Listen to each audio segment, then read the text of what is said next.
This Lent, we're exploring who killed Jesus. Many people are convinced that they know the answer. But we've gathered 16 suspects as we retrace the events of Holy Week in the special 6-week podcast.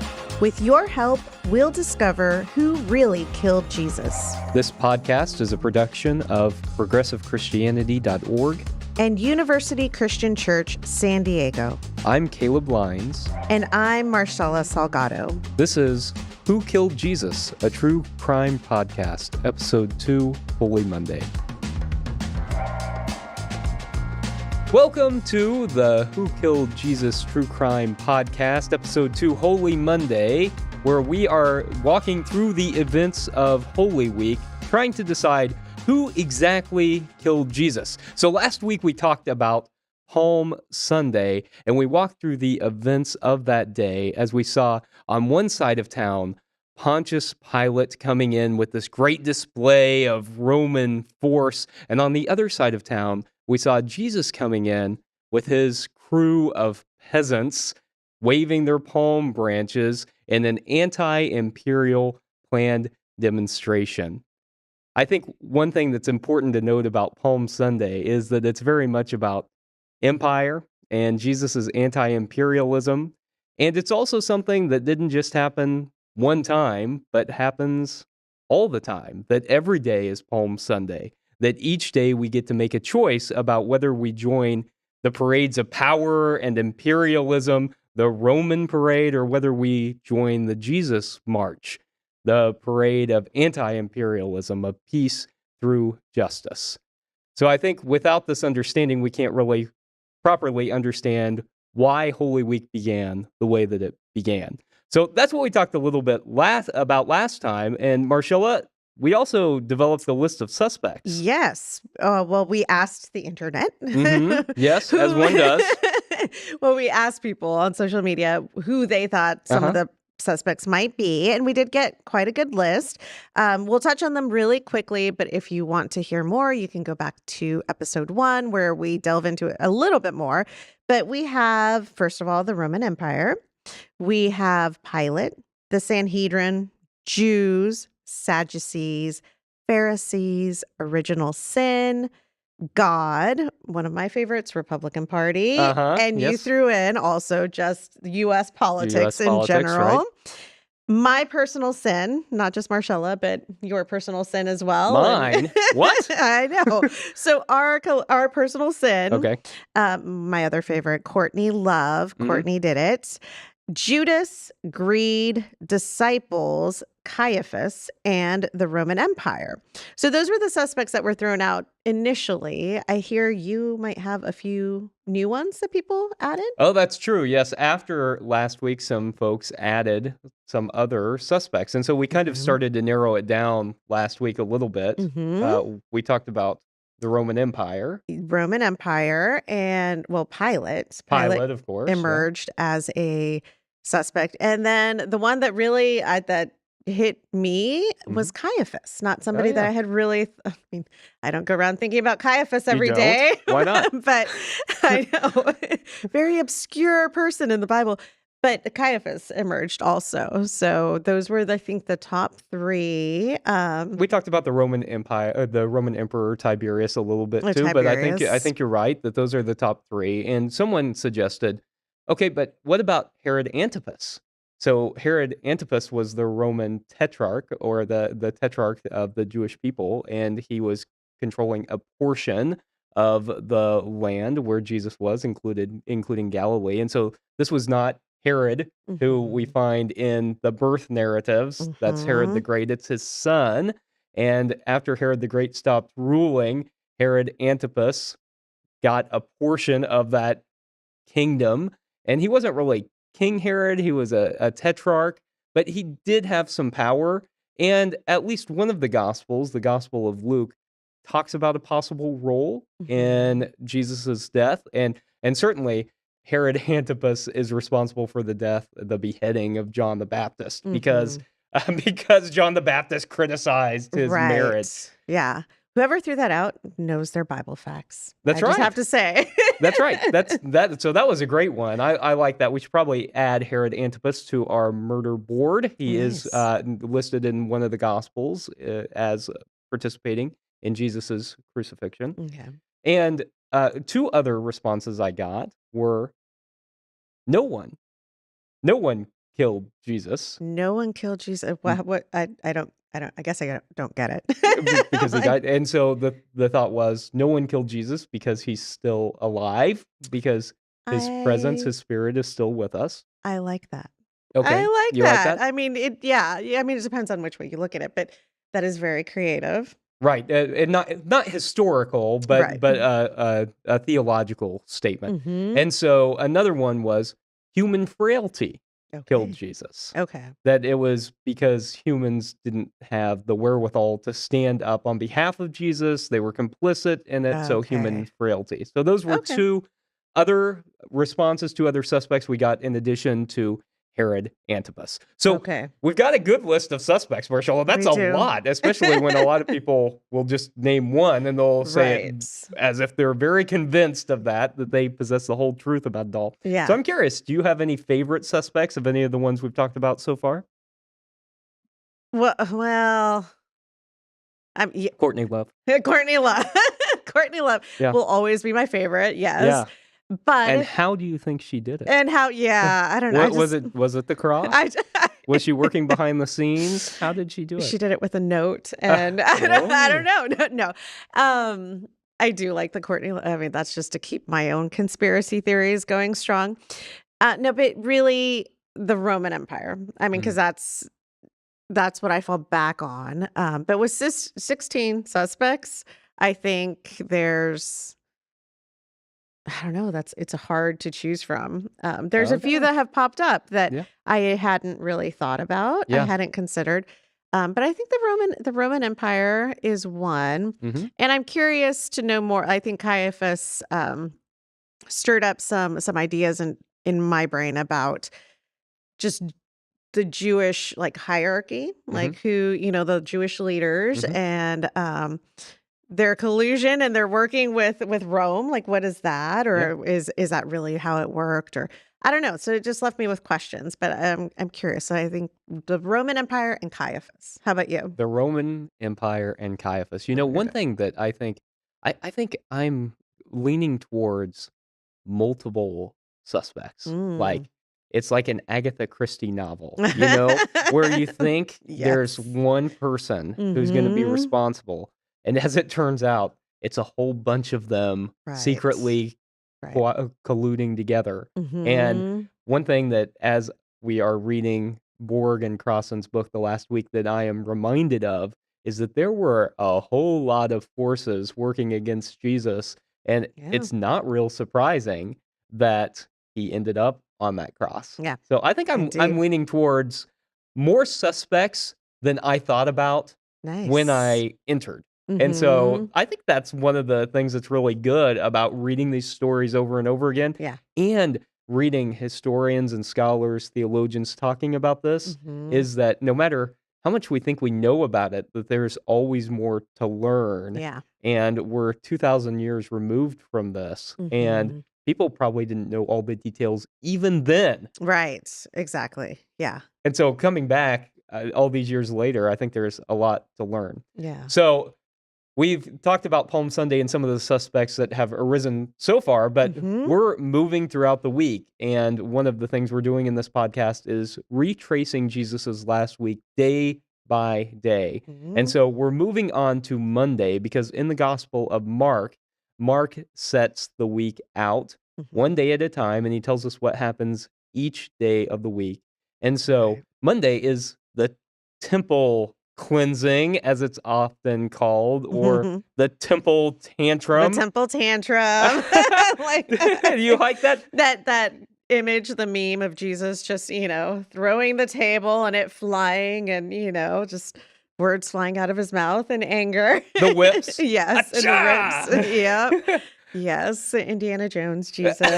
Oh, I like that. Indiana Jones, Jesus. There you He go. doesn't even have to search for the Holy Grail. He No, knows where it is. Exactly. He just used it the night before. I like that. And I like that meme that says, if anyone ever asks you what would Jesus do, remind them that losing your temper and turning over tables is always an option. Yes, I do like that one. Yeah.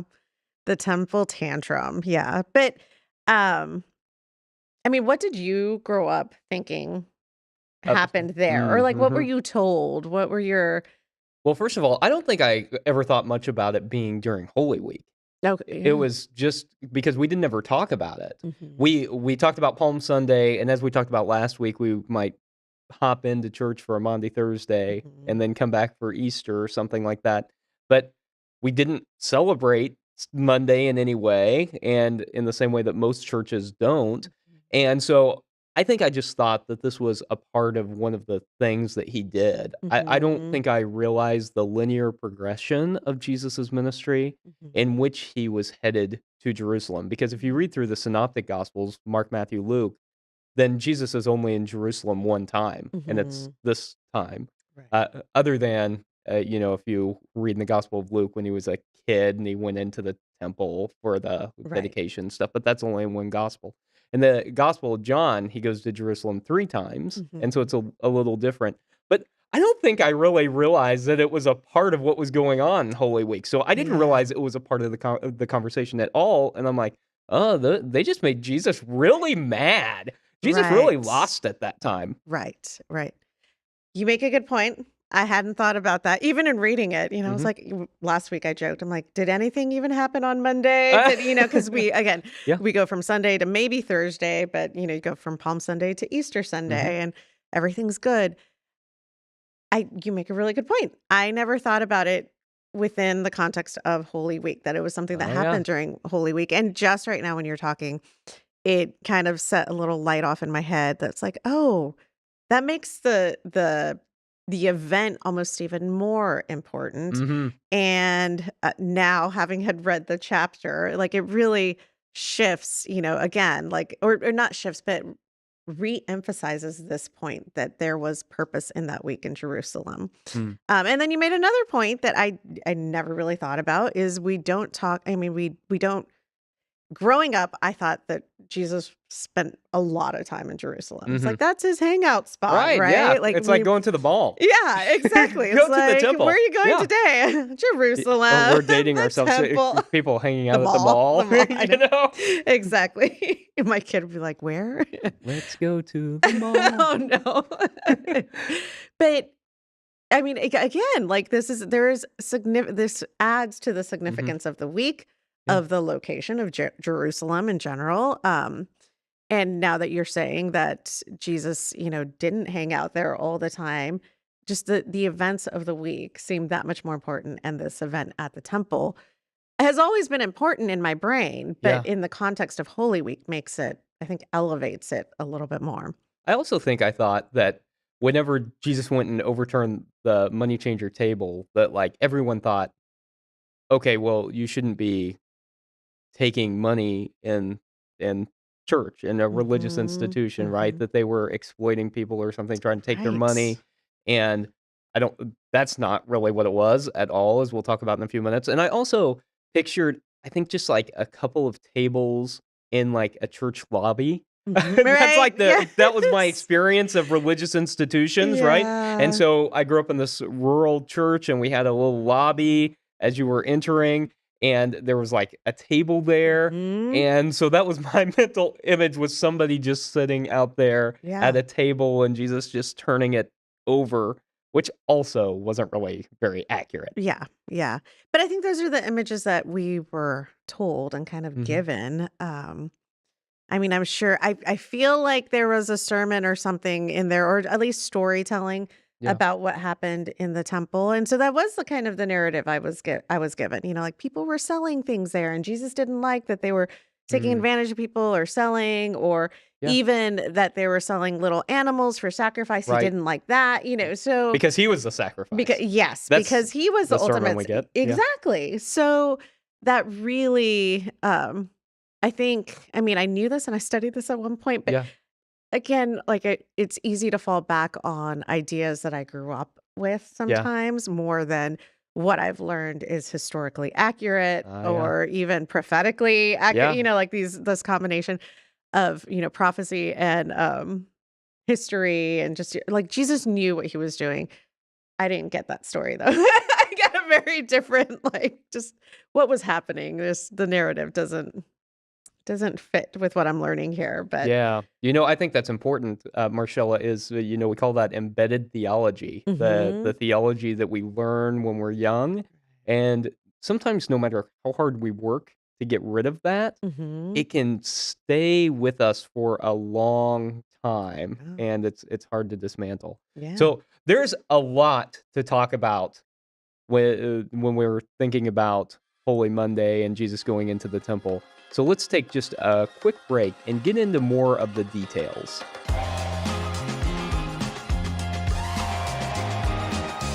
Who Killed Jesus? A true crime podcast is a special 6-week exploration of who really killed Jesus and why. This podcast is brought to you by ProgressiveChristianity.org, celebrating 30 years of reclaiming Jesus' original message of justice, peace, and liberation while proclaiming an intellectually honest Christianity.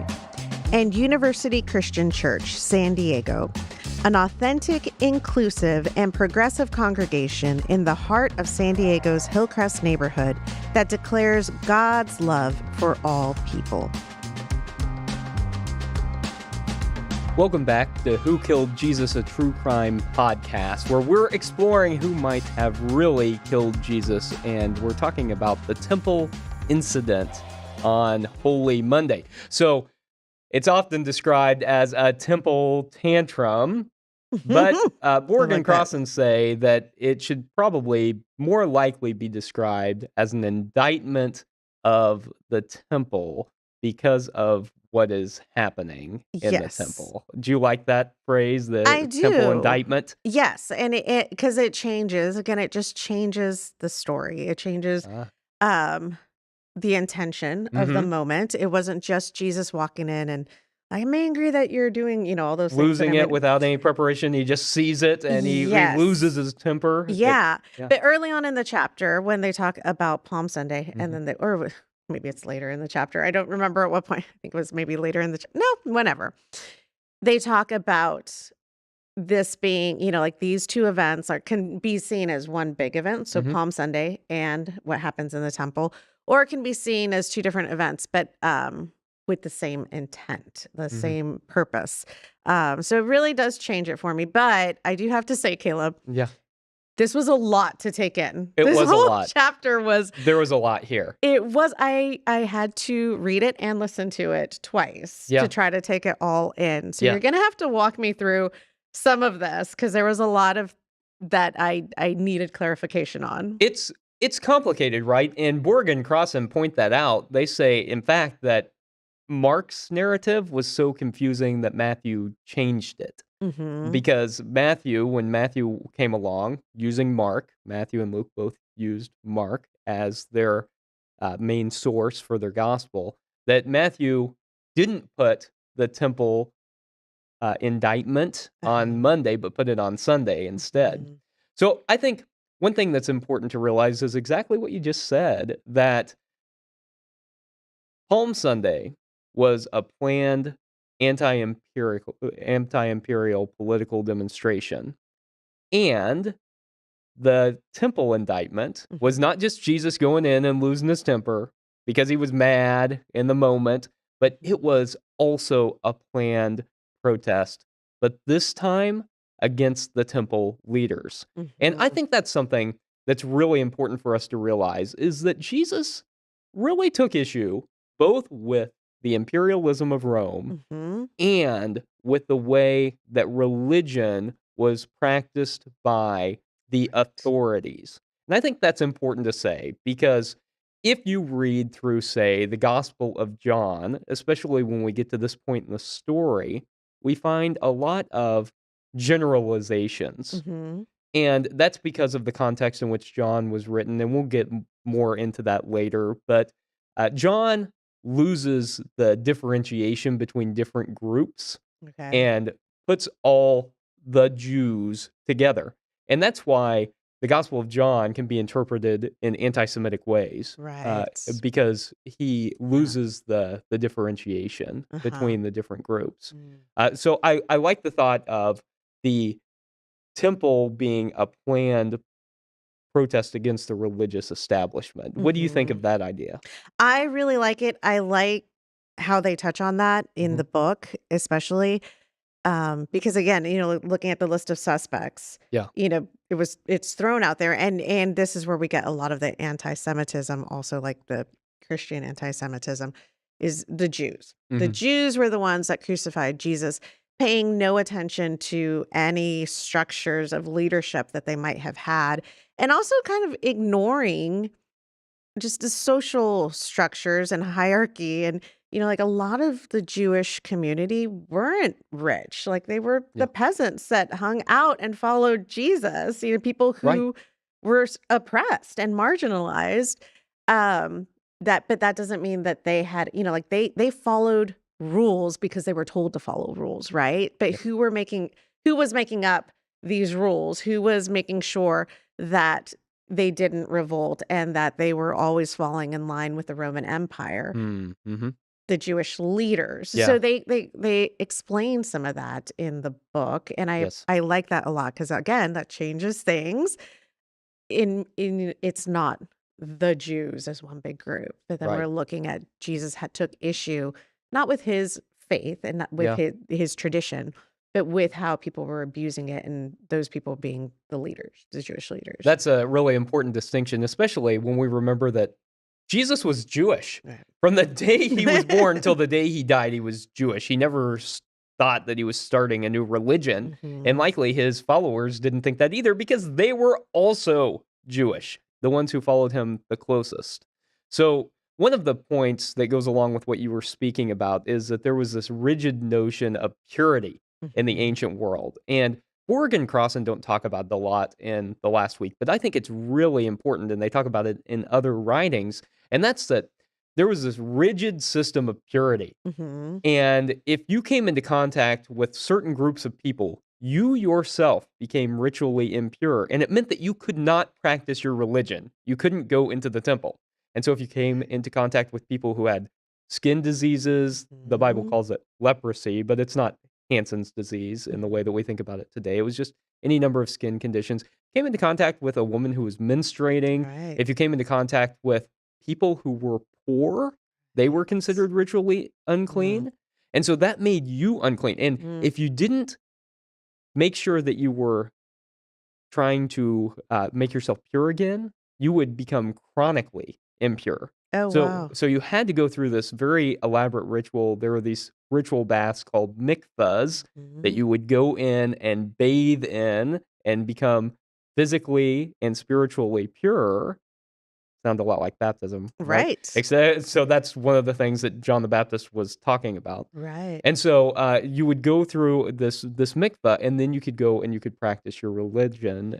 Question. Yes, Was this just for men or was it men and it was women? men and women. So Okay. women, after they had had their period, would have to go through and get Right. ritually purified. Okay. But if men came into contact with those women while they Mhm. were menstruating, they became ritually impure. And Okay. so there was this whole notion that you would try and stay separate during that time for that reason. It's the same reason that you find people described in the Bible who are sick or who have a skin condition being Mhm. outcast from their community. It was because if you came into contact with them, you couldn't practice your religion. And Right. so I think this is one of the things that's going on both with the temple indictment Mhm. and with this weird thing that happens with the fig tree. Okay. Yes, the fig tree. The fig tree. Can you Yes. explain that a little bit? Because again, Mhm. this is temper tantrum Jesus. Uh-huh. I I like hate you, fig tree. you just, and well, in the book they even mention like this, all of this took place during March, April, during a time, what we now consider March, April. Um when the fig wouldn't have been producing fruit anyway. And he knew that. Yeah. Everybody around him knew that. And yet he expected the tree to produce fruit. And then he gets really mad, so that it's just like 2 tantrums in a row. Like, do you need to eat? Like, what do you need, Jesus? So explain this a little bit, please. So Borg and Crossan say that this is a cue that we should take this story more symbolically, but I actually think there's maybe a little bit more to it than that. So the text says that Jesus comes along the fig tree and he sees it in leaf. Right? So from a distance, he sees it and it looks like it is producing fruit. Okay. But then he goes up to it and it isn't actually producing fruit. And so he condemns it, right? And the weird thing, you'll never produce fruit again. He's so mean. It's so mean, Jesus. So the fig tree isn't actually a fig tree. The fig tree is a religious establishment. Okay. Right? Where it looks like it is producing fruit. It has all the exterior signs that it is producing fruit, but it's not. And so that's the indictment of the purity system that Jesus is giving. It has all the external signs that it is going to help you connect to God, has all the external signs of religiosity, and yet it's inauthentic.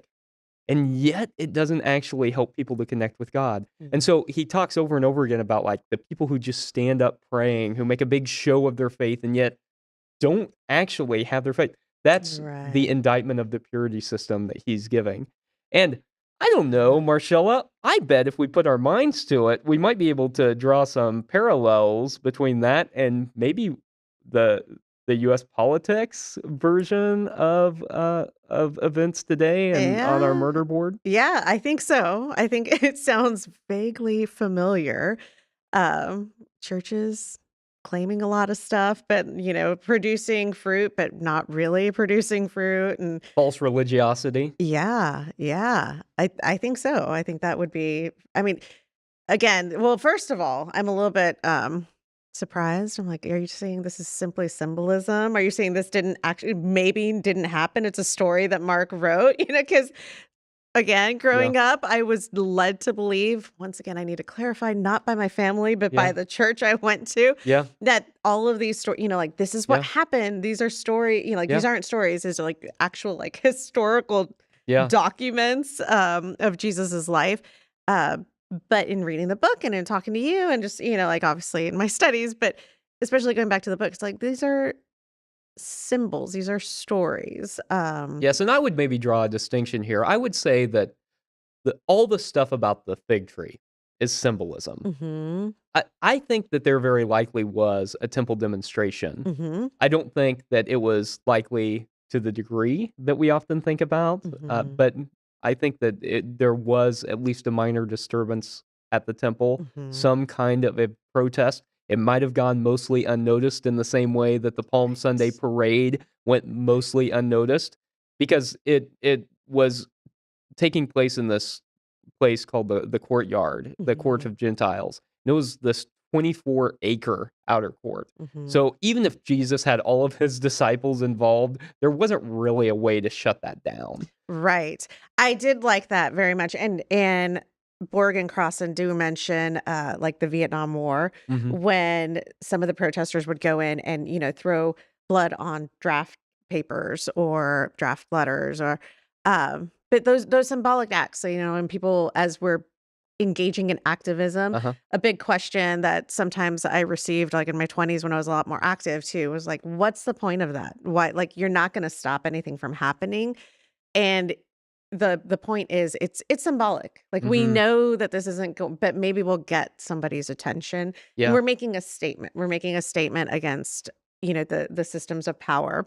And the fact that that's what he was doing, like he didn't shut the whole temple down. It's not like all of a sudden every single table was overturned and we can't do business today. Like we're closing the temple down. Thank you, Jesus. It really was more of a, for him, it was something that was important. And he was making a point, right? For the people who did notice. I liked that. I liked hearing that. And I liked activist Jesus, I like that. That's much better than temper tantrum Jesus, activist Jesus. Yeah, I like that. And so they come out of the temple and then they see the fig tree has died. And that is also symbolic, right? There probably wasn't this fig tree, but it's the author giving us narrative about this, Mhm. interpretation of this, that Jesus had then cast judgment on the temple authorities. Mm, And so a couple of right. groups from our suspect list to lift up at this point, I think, are both the Pharisees, who really became strict about purity laws, Mhm. and the Sadducees, who were priests closely associated with the temple. Mhm. And so I think both of these people have a role in the things that we were just talking about. But there's another element that Borg and Crossan spend most of their chapter talking about, which is not just this purity system, because they don't go into that in the same detail that we just did, but Mhm. they talk about the collusion of the Right. temple leaders, in this case, Sadducees and high priest Mhm. Caiaphas, right, with the Roman Empire. And they talk about Jesus's phrase, a den of robbers. I loved that. Mhm. I love so growing up again, this Yeah. my understanding of a den of robbers was you're sitting here in the temple, you're stealing money from these good people who just Mhm. want to, have do practice their religion, practice sacrifice, practice whatever, and you're selling things. Like you're stealing from it. That's not what most likely was meant in a den of robbers. Yeah. So the way that they explain what a den Mhm. of robbers is, I loved it. Can you explain it? Because you explain so much better So than it's I from do. Jeremiah, and there's a phrase also from Isaiah, and Borg and Crossan point out to the fact that probably it's more likely that the quote from Jeremiah, "Den of robbers" piece is more likely historical. And so the Mhm. den is a place where you go to hide away. And so Yeah. you've got these colluders with Rome who are oppressing their people, who are stealing their money, Mhm. right? Who are actively oppressing the people, who are hiding away in the temple, like a Mhm. den, like foxes in the den. Mhm. And in that case, Jesus is saying that people are using their religiosity to disguise what they're doing as they hide away. And Right. I think ultimately, when we get right down to it, that's what Holy Monday is about. It's Mm. about condemning false religiosity. Right. It's an indictment of the religious leaders. Again, Mhm. not Jews in general, the religious leaders of his day who were imposing purity system, who were hurting the people that they were supposed to be standing up for.